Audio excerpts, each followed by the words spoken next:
It looks like the Russian hysteria in U.S. mainstream media is not going away anytime soon, but we have to ask ourselves the question, what has Donald Trump's policy been towards Russia so far? And we will answer that question, which will prove the liberal anti-Trump people wrong, but at the same time should anger the pro-Donald Trump supporters out there, mainly because it was this statement by Donald Trump that brought fear to the U.S. establishment. I don't know, Putin.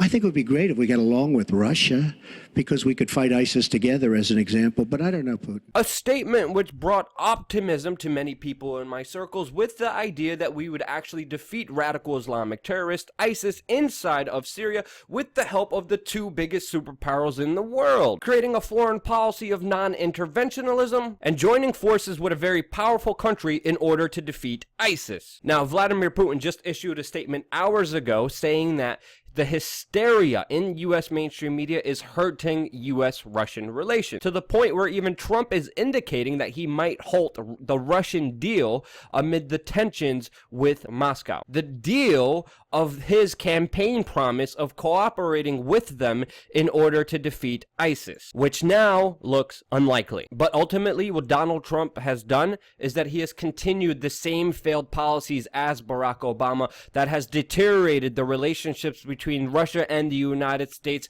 from where it was in the first place before he took office. And this to me is best exemplified with Donald Trump's policy towards Syria, where he is inviting Turkey, a NATO ally, to play a bigger role in the conflict, the same country that wants Bashar al-Assad toppled, and their main objective inside of Syria is not to get rid of radical Islamic terrorists, but to fight the YPG and Kurds, which they have been involved in a civil war with for the last few years, which they have proven over and over again that is their main objective in the region, which will conflate and contribute to more chaos in that region instead of actually defeating radical Islamic terrorists. Now, we have seen Donald Trump heavily criticize Hillary Clinton for calling for no-fly safe zones inside of Syria. He said that this would cause World War III, and even Hillary Clinton in leaked emails was proven to know that this would cause a lot of casualties and death in the region, but still wanted this to happen, even though she was claiming she wanted it for humanitarian purposes. And now Donald Trump is calling for safe zones inside of Syria,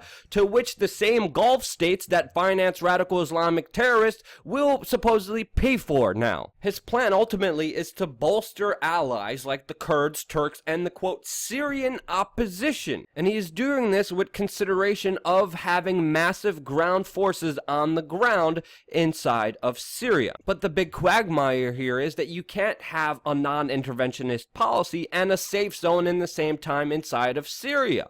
Because as he said himself, Iran now and Russia are now against us. So she wants to fight.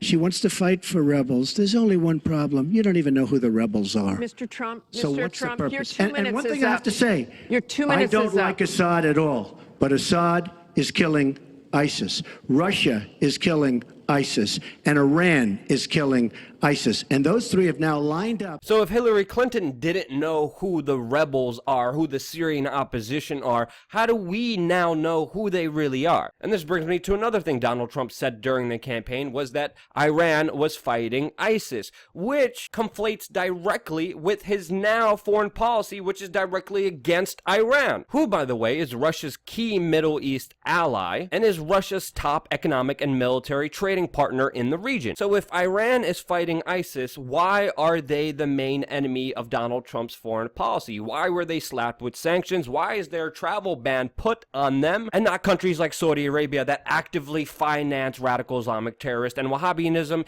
in the region? And it's not only Syria and Iran that we have to look towards when it comes to the reversal of his campaign promises, but also what's happening in Ukraine, where the United States has said under Donald Trump that the Russian sanctions will continue until Russia gives back Crimea to Ukraine, continuing the same failed foreign policy objectives as Barack Obama, creating a disastrous foreign policy that won't defeat radical Islamic terrorists and ISIS. And you have to ask yourself this question, why not? And I think this question is answered with this article of when the Pentagon was previously caught paying a PR firm in order to create fake terrorist videos to the amount of almost $500 million.